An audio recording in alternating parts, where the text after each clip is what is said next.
السلام علیکم ورحمۃ اللہ وبرکاتہ۔ نحمده ونصلی علی رسولہ الکریم، اما بعد فاعوذ باللہ من الشیطان الرجیم، بسم اللہ الرحمن الرحیم۔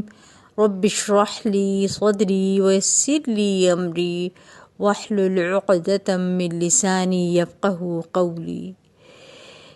آج ہمارا موضوع ہے دین اور اخلاقیات سے متعلق علامات قیامت۔ سورۃ محمد میں ارشاد ربانی ہے، فَهَلْ يَنظُرُونَ إِلَّا السَّاعَةَ أَن تَأْتِيَهُم بَغْتَةً فَقَدْ جَاءَ أَشْرَاطُهَا فَأَنَّىٰ لَهُمْ إِذَا جَاءَتْهُمْ ذِكْرَاهُمْ۔ تو کیا یہ لوگ بس قیامت ہی کے منتظر ہیں کہ وہ اچانک ان پر آ جائے؟ اس کی علامتیں تو ظاہر ہو چکی ہیں۔ جب وہ خود ہی آ جائے گی تو پھر ان کے لیے نصیحت حاصل کرنے کا موقع کہاں باقی رہے گا؟ تو انسان کو چاہیے کہ وقت سے پہلے ہی نصیحت حاصل کر لے اور آخرت کے لیے کچھ اکٹھا کر لے، کیونکہ اہل ایمان قیامت سے ڈرتے رہتے ہیں۔ سورۃ الانبیاء آیت نمبر 49 میں اللہ سبحانہ تعالیٰ فرماتے ہیں، الذین یخشون ربهم بالغیب وهم من الساعة مشفقون۔ وہ لوگ جو بن دیکھے اپنے رب سے ڈرتے رہتے ہیں اور وہ قیامت سے ڈرتے ہیں۔ یعنی ایک ایمان والے کی علامت کیا ہوتی ہے؟ وہ جب اس دن کا تذکرہ کرتا ہے تو ہنسی مذاق میں نہیں کرتا، بلکہ ڈرتے ہوئے کرتا ہے، اس کی فکر رکھتا ہے کہ قیامت آنے والی ہے۔ تو اس آیت میں بنیادی طور پر دو باتوں کا ذکر ہے۔ ایک یہ کہ وہ اپنے رب کو دیکھے بغیر بھی اس کا شدید خوف رکھتے ہیں۔ دوسرا یہ کہ لوگوں کی نگاہوں سے غائب ہونے کی حالت میں بھی اپنے رب سے ڈر رہے ہوتے، یعنی مجلس ہو یا تنہائی، ان کے اندر اپنے رب کا خوف ہوتا ہے۔ ان کا ہر عمل ان کے رب کے خوف سے ہوتا ہے۔ ان کے عمل میں ریاکاری نہیں ہوتی، نہ ہی وہ لوگوں کی باتوں کی وجہ سے نیک کام کرتے ہیں یا ان کے طعنوں سے بچنے کے لیے، بلکہ ان کا ہر عمل ان کے رب کے خوف سے ہوتا ہے۔ اسی طرح وہ آخرت کا بھی خوف رکھتے ہیں، وَهُم مِّنَ السَّاعَةِ مُشْفِقُونَ، اور وہ قیامت سے ڈرتے ہیں۔ مشفقون کا لفظ جو ہے اشفاق سے ہے، کسی آنے والے حادثے کا شدید کھٹکا۔ انہیں ہمیشہ کھٹکا لگا ہوتا ہے، انہیں ڈر لگا ہوتا ہے کہ پتہ نہیں کس دن یہ قیامت آ جائے گی۔ وہ ہمیشہ اس سے ڈرتے رہتے ہیں۔ یہ نہیں کہ اسے کبھی کبھار ڈرتے ہیں، نہیں، بلکہ ہمیشہ ڈرتے ہیں۔ نیک اعمال کی قبولیت میں بھی ڈر ہوتا ہے۔ انہیں اس بات کا ڈر ہوتا ہے کہ اللہ تعالیٰ ان کے نیک اعمال قبول کرے گا یا نہیں۔ توبہ سے پہلے ان کے اندر قیامت کا خوف رہتا ہے کہ پتہ نہیں آیا توبہ کا موقع ملے گا یا نہیں ملے گا۔ اس لیے اپنے ذمے ہر کام کو برحق کرنے کی کوشش کرتے ہیں، تاکہ کہیں اللہ کے ہاں اس حال میں نہ جائے کہ ذمہ داریاں ادا ہی نہ کی ہوں۔ ابن تیمیہ کہتے ہیں کہ ہر وہ شخص جو اللہ کی نافرمانی کرتا ہے وہ جاہل ہے، اور ہر وہ شخص جو اللہ سے ڈرتا ہے وہ عالم ہے اور اطاعت گزار ہے۔ اللہ سے ڈرنے والا موت سے پہلے نیک اعمال کی طرف سبقت کرتا ہے، وہ دنوں اور گھڑیوں کو غنیمت سمجھتا ہے۔ حضرت معاذ بن جبل رضی اللہ عنہ کہتے ہیں کہ مومن کا خوف اس وقت تک سکون نہیں پائے گا جب تک وہ جہنم کے پل کو اپنے پیچھے نہیں چھوڑ دے گا، یعنی جب وہ پل صراط پورا پار کر جائے گا تو اس وقت اس کا خوف جو ہے وہ دور ہوگا۔ اب میں امن امان میں آیا ہوں، یعنی وہ دنیا میں چین سے نہیں رہتا بلکہ وہ فکر سے ہی رہتا ہے۔ رسول اللہ صلی اللہ علیہ وسلم نے فرمایا، اللہ عز و جل فرماتے ہیں، مجھے میری عزت کی قسم، میں اپنے بندے پر 2 امن اور 2 خوف جمع نہیں کرتا۔ یعنی اگر میرا بندہ دنیا میں مجھ سے امن میں رہا تب میں اسے اس دن خوف میں مبتلا کر دوں گا جس دن اپنے بندے کو جمع کروں گا، اور اگر وہ دنیا میں مجھ سے ڈر گیا تو میں اسے اس دن امن میں رکھوں گا جس دن میں اپنے بندوں کو جمع کروں گا۔ لہٰذا ہمیں اپنی آخرت کے بارے میں فکر مند رہنا چاہیے کیونکہ اس دن ہمارے سارے اعمال تولے جائیں گے، حساب کتاب ہوگا۔ اور قیامت کی نشانیوں کا ذکر کرنے کا مقصد بھی یہی ہے کہ یہ انسان کو اس دن کی یاد دہانی کراتی رہیں۔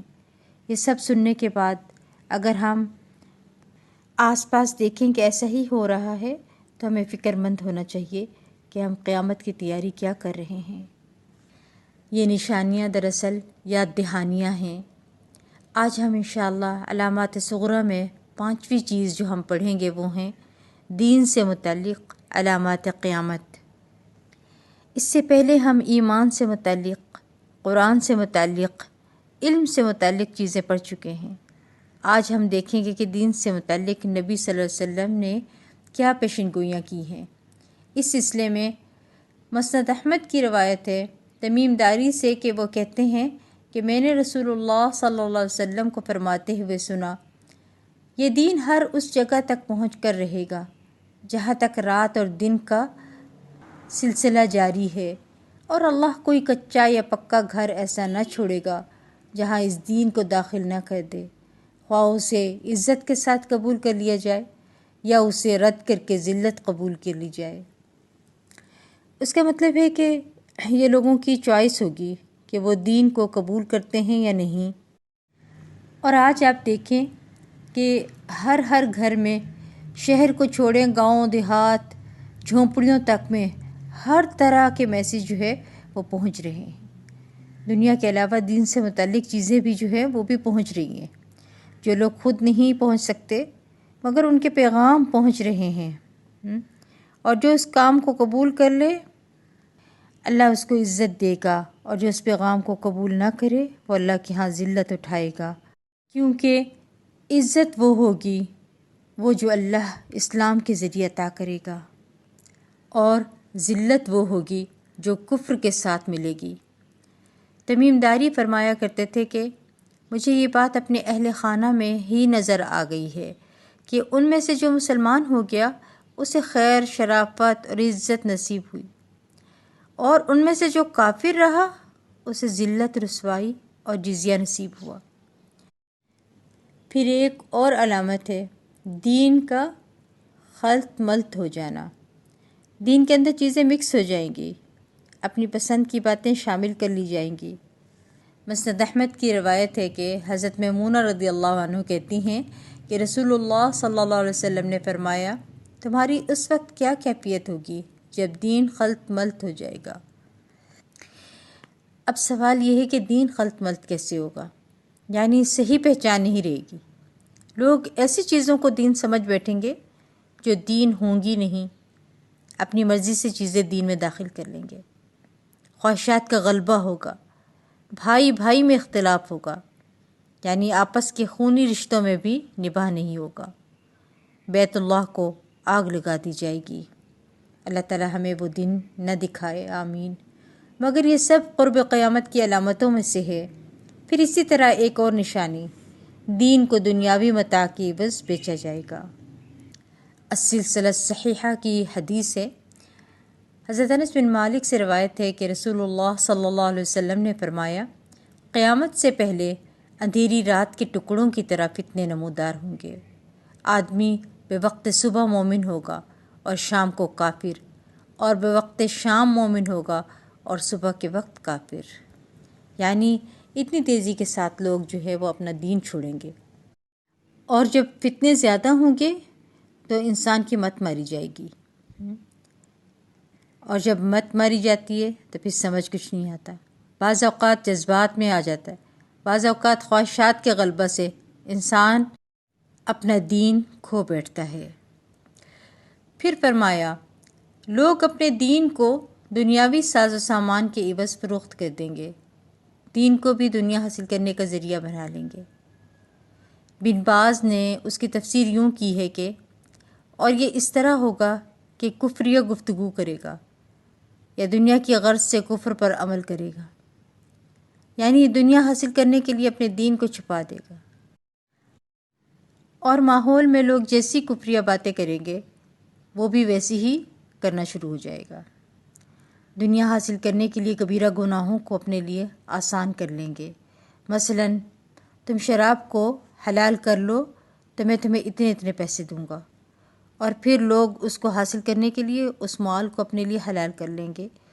بعض جاب کے لیے اپنی نماز چھوڑ دیتے ہیں، یا داڑھی کٹوا دیتے ہیں، یا پردہ کرنا چھوڑ دیتے ہیں، یعنی دنیا حاصل کرنے کے لیے اپنے دین پر سمجھوتا کرنا ہے۔ پھر اسی طرح ایک اور نشانی سابقہ امتوں کی روش اختیار کرنا۔ حضرت ابو ہریرہ رضی اللہ عنہ سے روایت ہے کہ رسول اللہ صلی اللہ علیہ وسلم نے فرمایا، قیامت اس وقت تک قائم نہیں ہوگی جب تک میری امت اس طرح پچھلی امتوں کے برابر نہیں ہو جائے گی، جیسے بالشت بالشت کے اور ہاتھ ہاتھ کے برابر ہو جاتا ہے، یعنی جیسے ایک ہاتھ اور دوسرا ہاتھ رکھیں تو سائز میں برابر ہو جاتے ہیں۔ بالکل اسی طرح جو خرابیاں پہلی امتوں میں تھیں وہی فحاشیاں اور وہی برائیاں۔ آپ صلی اللہ علیہ وسلم سے پوچھا کہ یا رسول اللہ صلی اللہ علیہ وسلم، پچھلی امتوں سے مراد کون ہے؟ فارس اور روم؟ آپ صلی اللہ علیہ وسلم نے فرمایا تو پھر اور کون؟ یاد رکھنے کی بات یہ ہے کہ نبی صلی اللہ علیہ وسلم کے زمانے میں لوگوں کے اندر ایمان تھا، تقویٰ تھا، آپ صلی اللہ علیہ وسلم کی صحبت نصیب تھی۔ اس وقت آپ صلی اللہ علیہ وسلم بیٹھ کر اپنی امت کے بعد کی پیشن گوئی کر رہے ہیں کہ حالات ہمیشہ اس طرح نہیں رہیں گے جس طرح تم دیکھتے ہو۔ شر پسند لوگ اہل کتاب کی روش اختیار کر لیں گے۔ سلسلہ صحیحہ کی روایت ہے، حضرت شداد بن اوس سے روایت ہے کہ رسول اللہ صلی اللہ علیہ وسلم نے فرمایا، اس امت کے شر پسند لوگ پہلے گزر جانے والے اہل کتاب کے طریقوں کے مطابق ایسے ہی چلیں گے جیسے تیار کیا ہوا تیر دوسرے تیر کے مطابق ہوتا ہے، حتیٰ کہ اہل کتاب کے نقش قدم پر چلتے ہوئے اپنی ماں سے بدکاری بھی کر لیں گے۔ حضرت ابن عباس بیان کرتے ہیں کہ رسول اللہ صلی اللہ علیہ وسلم نے فرمایا، تم ضرور پچھلی امتوں کے طریقوں پر چلو گے، بالشت کے بدلے بالشت، یعنی ہاتھ کے بدلے ہاتھ، اور دو ہاتھ کے پھیلاؤ کے بدلے دو ہاتھ، یہاں تک کہ اگر ان میں سے کوئی گوہ ایک جانور ہوتا ہے لزرڈ چھپکلی کی قسم کا، ان میں سے کوئی گوہ کے بل میں داخل ہوا تو تم بھی ایسا ہی کرو گے، یعنی جہاں وہ گھسیں گے تم بھی اسی میں گھس جاؤ گے۔ اور ان میں سے کسی نے اپنی ماں سے اعلانیہ بدکاری کی تو تم بھی کرو گے، یعنی فحاشی سرعام ہوگی، اور یہ بھی نہیں دیکھا جائے گا کہ کیا رشتہ ہے ہمارا، حلال ہے یا حرام ہے۔ یہ باتیں انسان سوچ بھی نہیں سکتا، مگر ایسی بڑی بڑی خرابیاں پیدا ہوں گی۔ شاید یہ چیزیں جانوروں کے اندر بھی نہ ہوں، مگر جب انسان اسفل السافلین تک گرتا ہے تو اس سے کسی بھی شر کی توقع کی جا سکتی ہے۔ اللہ ہمیں اور ہماری نسلوں کو محفوظ رکھے، آمین۔ پھر آپ صلی اللہ علیہ وسلم نے فرمایا، دین پر چلنا مشکل ہو جائے گا، یعنی دین پر استقامت مشکل ہو جائے گی۔ حضرت انس رضی اللہ عنہ سے روایت ہے کہ رسول اللہ صلی اللہ علیہ وسلم نے فرمایا، لوگوں پر ایسا زمانہ بھی آئے گا کہ اپنے دین پر صبر کرنے والا دہکتے ہوئے انگارے کو اپنی مٹھی میں بند کرنے کے مترادف ہوگا۔ ابو سلمہ سے روایت ہے، وہ کہتے ہیں کہ رسول اللہ صلی اللہ علیہ وسلم نے فرمایا، بلا شبہ تمہارے بعد صبر کے دن آنے والے ہیں، ان میں صبر کرنا ایسے ہوگا جیسے آگ کا انگارہ پکڑنا، یعنی دین پر ثابت قدمی پکڑنا۔ ان لوگوں میں دین کے تقاضوں پر عمل کرنے والے کو اس جیسے 50 عمل کرنے والوں کا ثواب ملے گا۔ اس سے یہ بات سمجھ آتی ہے کہ اگر کوئی شخص آسانی سے دین پر عمل نہیں کر سکتا، اس کے راستے میں پریشانی ہے، مشکلات ہیں، گھر میں ارد گرد کے ماحول میں، اور وہ اس پر مسلسل صبر کرتا ہے تو اس کا اجر بھی بہت زیادہ ہے۔ جیسے حضرت آسیہ کو اپنا ایمان قائم رکھنے کے لیے کیسی کیسی مشکلات اٹھانی پڑی، لیکن اللہ سبحانہ وتعالیٰ نے ان کی دعا سن لی، رب ابن لی عندک بیتا فی الجنہ۔ تو اللہ کے حکم سے فرشتوں نے پردہ ہٹا دیا اور دنیا میں ہی ان کو جنت کا گھر دکھا دیا گیا تھا۔ تو بہرحال جس شخص پر دین کے راستے میں جتنی زیادہ مشکلیں آتی ہیں اس کا اجر بھی اتنا ہی زیادہ ہوتا ہے۔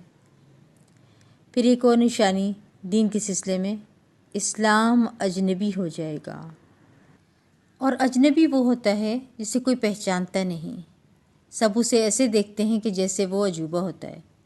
نبی صلی اللہ علیہ وسلم ابتدا میں جب لوگوں کے سامنے آخرت اور اللہ کی باتیں رکھیں تو ان کے ذہنوں میں بہت سے سوال کھڑے ہو گئے اور اعتراضات بھی شروع ہو گئے تھے. طرح طرح کے اختلاف کرنے لگے اور کہنے لگے یہ تو ہمیں ہمارے بتوں کی عبادت سے روکتا ہے. یہ بہت عجیب بات ہے. یعنی ابتدا میں لوگوں کے لیے ان ساری چیزوں کو اختیار کرنا بڑا مشکل کام تھا. حضرت عبداللہ بن مسعود سے روایت ہے کہ رسول اللہ صلی اللہ علیہ وسلم نے فرمایا جب اسلام کی ابتدا ہوئی تو وہ اجنبی تھا اور عنقریب دوبارہ اجنبی بن جائے گا. فرمایا اجنبیوں کے لیے خوشخبری ہے. کہا گیا یا رسول اللہ صلی اللہ علیہ وسلم یہ لوگ کون ہیں؟ آپ صلی اللہ علیہ وسلم نے فرمایا وہ جو لوگوں کے بگاڑ کے وقت ان کی اصلاح کرتے ہیں، یعنی ان کو غلط چیزوں سے روک کر واپس صحیح راستے پر لانا چاہتے ہیں. تو لوگوں کو ان کی بات عجیب لگے گی کہ دنیا اس روش پر چل رہی ہے اور تم مجھے کیا کہہ رہے ہو. یہ آج ہم بہت اچھے سے مشاہدہ کر رہے ہیں، ایسا ہی ہو رہا ہے. پھر اسی طرح دین سے متعلق ایک اور علامت، ایک گروہ ہمیشہ حق پر رہے گا. یہ صحیح مسلم کی روایت ہے. حضرت ثعبان سے روایت ہے، وہ کہتے ہیں کہ رسول اللہ صلی اللہ علیہ وسلم نے فرمایا میری امت میں سے ایک جماعت ہمیشہ حق پر غالب رہے گی. جو انہیں رسوا کرنا چاہے گا وہ ان کو کوئی نقصان نہ دے سکیں گے یہاں تک کہ اللہ کا حکم آ جائے اور وہ اسی حال پر ہوں، یعنی موت آ جائے یا قیامت آ جائے اور وہ ایسے ہی ہوں گے. بظاہر آپ نے دیکھا کہ بنیادی طور پر ان علامات میں فتنہ یا قیامت کا لفظ استعمال نہیں ہوا، لیکن ان کو اس لیے بتایا گیا کہ نبی صلی اللہ علیہ وسلم نے قرب قیامت کی علامات میں سے بتایا تھا کہ بارش کے قطروں کی طرف فتنے نازل ہوں گے. جتنی بھی چیزیں بنیادی تعلیمات سے ہٹ کر ہیں ان علامات کو علماء نے قیامت ہی کی علامات میں شمار کیا ہے. یہ دین اجنبی ہو جائے تو فکر کرنے کی ضرورت ہے، ڈرنے کی ضرورت ہے.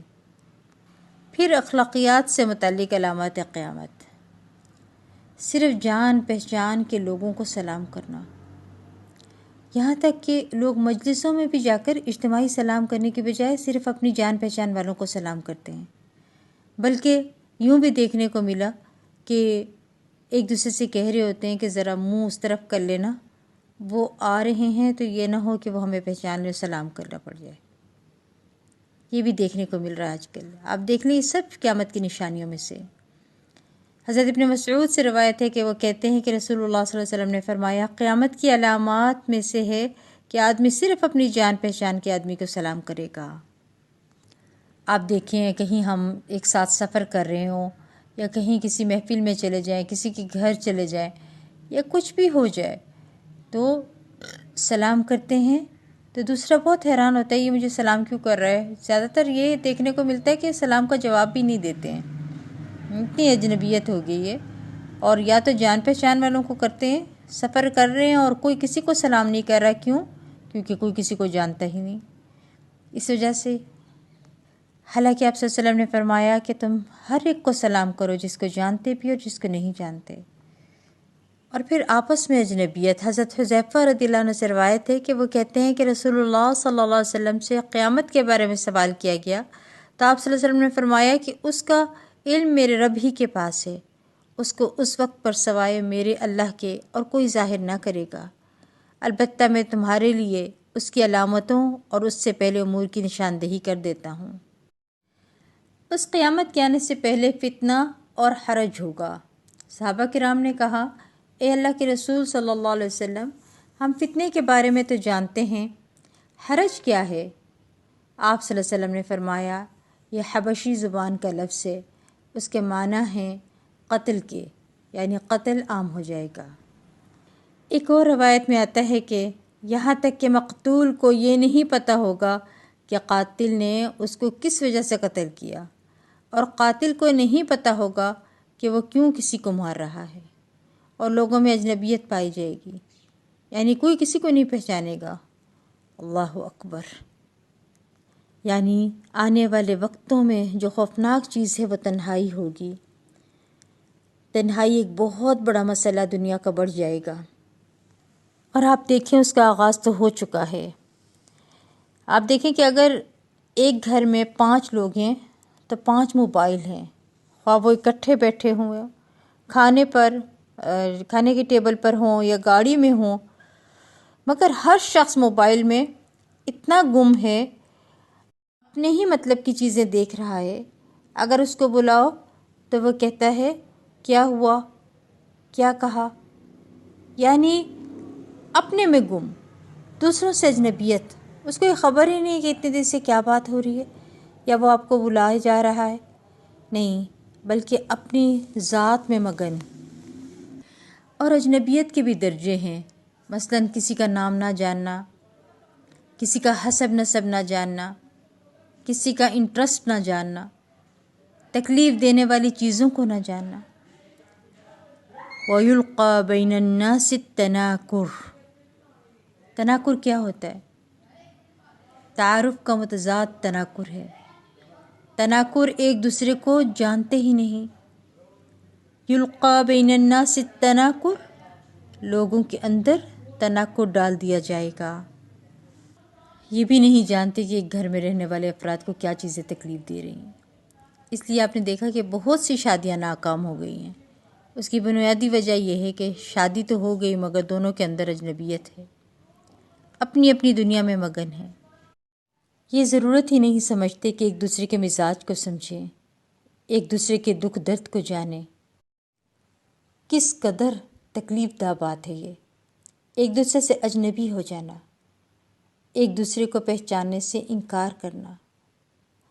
اب آپ دیکھیں، خون کے رشتے ہیں، باہر کی دنیا میں پلے بڑے ہیں، وہ کبھی ماں باپ کی کنٹری میں گئی ہی نہیں، انہیں یہی نہیں پتہ کہ وہاں پر رہنے والوں سے ہمارے کیا رشتے ہیں، کون ماموں اور کون خالہ۔ چلو ماموں خالہ تک جان بھی جائیں تو ان کے اولاد، ان کے بچے کتنے ہیں، کون ہے، کس کا کیا نام ہے، کوئی خبر ہی نہیں۔ اب آپ دیکھیں، ہمسایوں کا پتہ نہیں کہ وہ کس ملک کا ہے، کس ذات کا ہے، اس کا مزاج کیسا ہے، وہ بیمار ہے یا تندرست ہے، کوئی پتہ ہی نہیں۔ پہلے کیا ہوتا تھا؟ ہر گھر کا پتہ ہوتا تھا کہ کون کون رہتا ہے، ہمسایوں کی تاریخ بھی پتہ ہوتی تھی، ان کے مزاج کا بھی پتہ ہوتا تھا۔ کوئی فوت ہو جاتا تو سب کا مسئلہ ہوتا تھا، اگر کسی کی شادی ہوتی تو سب کی شمولیت لازمی تھی، مگر اب ایسا نہیں ہے۔ اب آپ دیکھیں کہ قطع رحمی، بری ہمسائیگی اور خیانت کثرت کے ساتھ بڑھ رہی ہے، دن بدن اجنبیت بڑھتی ہی چلی جا رہی ہے۔ رسول اللہ صلی اللہ علیہ وسلم نے فرمایا، قیامت اس وقت تک قائم نہیں ہوگی جب تک ہر طرف بے حیائی عام نہ ہو جائے، قطع رحمی اور برا پڑوس عام نہ ہو جائے، اور جب تک خائن کو امین اور امین کو خائن نہ سمجھا جانے لگے۔ بے حیائی تو عام ہو چکی ہے، بے حیائی سے تو اب مسلمانوں میں شاید ہی کوئی بچا ہوا ہو۔ عورتوں کو دیکھیں آپ، اگر پردہ نہیں، عبایا نہیں تو لباس بھی مکمل نہیں پہنتی ہیں، اور اگر لباس پہن بھی لیں پورا مکمل ہو، اتنا فٹنگ والا ہوتا ہے کہ لباس پہن کر بھی وہ ننگی ہوتی ہیں، اتنی فٹنگ ہوتی ہے ان کی۔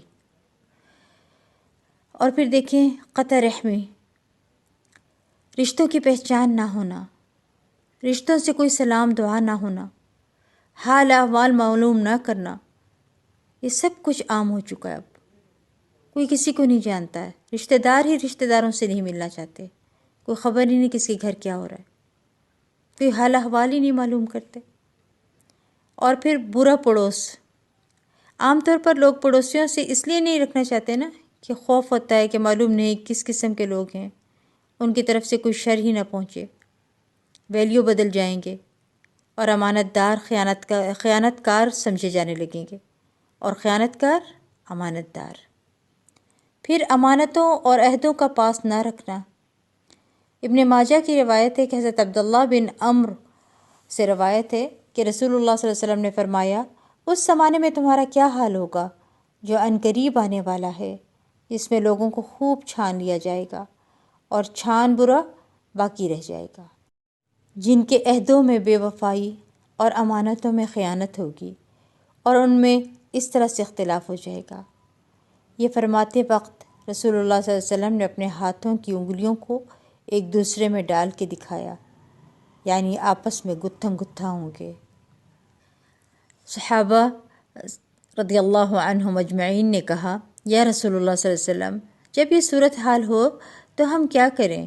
آپ صلی اللہ علیہ وسلم نے فرمایا، جو بات تمہیں صحیح معلوم ہو اسے اختیار کرو، اور جو بات تمہیں غلط معلوم ہو اسے چھوڑ دو، اور اپنے خاص افراد خانہ پر توجہ دو، یعنی رشتہ داروں اور مخلص دوستوں پر توجہ دو، اور عام لوگوں کے معاملات سے ایک طرف ہو جاؤ۔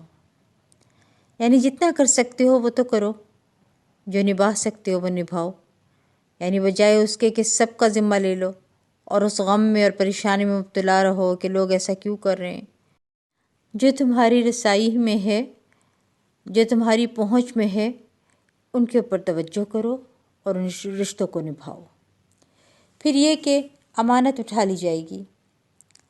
صحیح بخاری کی روایت ہے، حضرت حذیفہ رضی اللہ عنہ سے روایت ہے کہ رسول اللہ صلی اللہ علیہ وسلم نے ہم سے 2 حدیثیں بیان کی، ایک کا ظہور تو میں دیکھ چکا ہوں اور دوسری کا منتظر ہوں۔ آپ صلی اللہ علیہ وسلم نے ہم سے فرمایا کہ امانت لوگوں کے دلوں کی گہرائی میں اتری، یعنی ایمان اترا۔ پھر انہوں نے قرآن کا علم سیکھا، پھر انہوں نے سنت کا علم سیکھا۔ یہ صحابہ کے دور کی بات ہے۔ پھر آپ صلی اللہ علیہ وسلم نے ہمیں امانت کے اٹھ جانے کے بارے میں حدیث بیان کی کہ امانت نکل جائے گی دل سے۔ ایک آدمی نیند سوئے گا اور اسی میں امانت اس کے دل سے اٹھا لی جائے گی، جیسے دوسری حدیث میں ہے کہ انسان صبح مومن ہوگا تو شام کو کافر، اور تو اس کا نشان ایسے باقی رہے گا جیسے نقطہ، شام کو مومن ہوگا تو صبح کافر کا نشان ہوتا ہے۔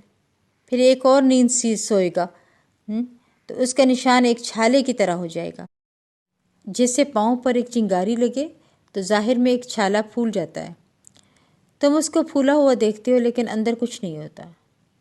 پھر حال یہ ہو جائے گا کہ صبح اٹھ کر لوگ خرید و فروخت کریں گے لیکن ان میں سے کوئی بھی امانت کو ادا نہ کرے گا، یعنی دینے والا جو دے گا وہ ویسا نہیں ہوگا جو وہ دکھا رہا ہوگا۔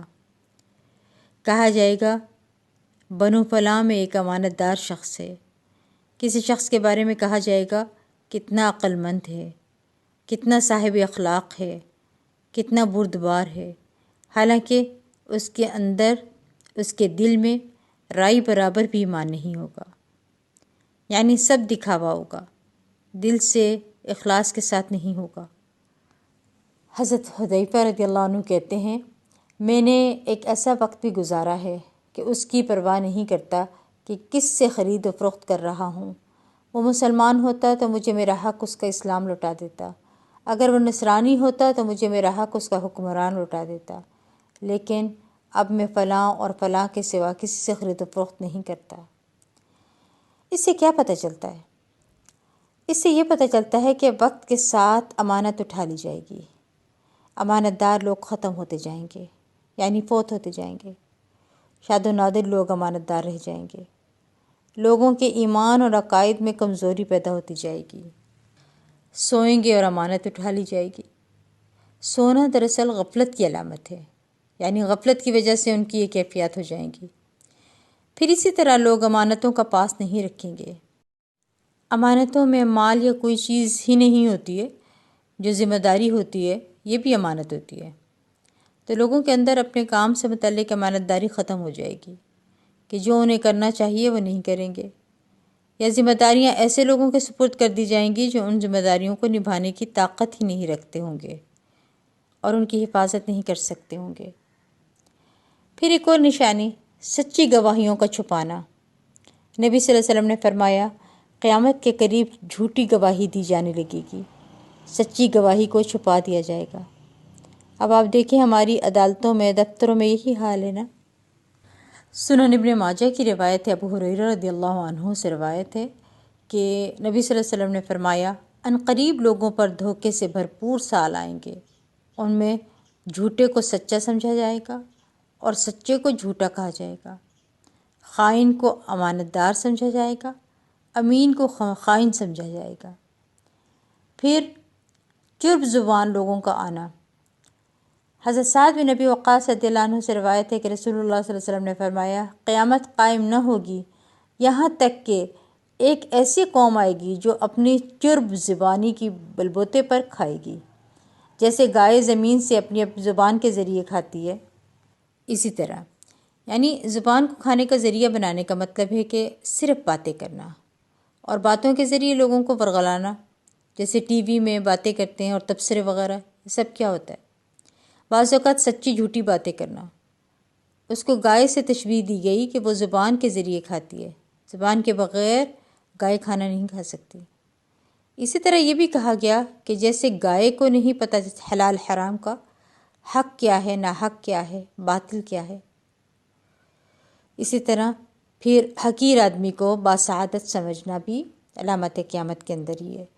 حضرت حذیفہ بن یمان سے روایت ہے کہ وہ کہتے ہیں کہ رسول اللہ صلی اللہ علیہ وسلم نے فرمایا، قیامت اس وقت تک قائم نہ ہوگی جب تک انتہائی حقیر لوگ دنیا کے سعادت مند لوگ شمار نہ ہونے لگیں، یعنی ان کے اندر کوئی خوبی نہیں ہوگی، کوئی انسانیت نہیں ہوگی، صرف ان کا مال اور اسٹیٹس دیکھ کر انہیں عزت دی جائے گی، اور ان کے برعکس جن لوگوں کے اندر خیر ہوگی انہیں کوئی پوچھے گا نہیں، ان کے اندر اخلاص ہوگا مگر انہیں کوئی پوچھے گا ہی نہیں۔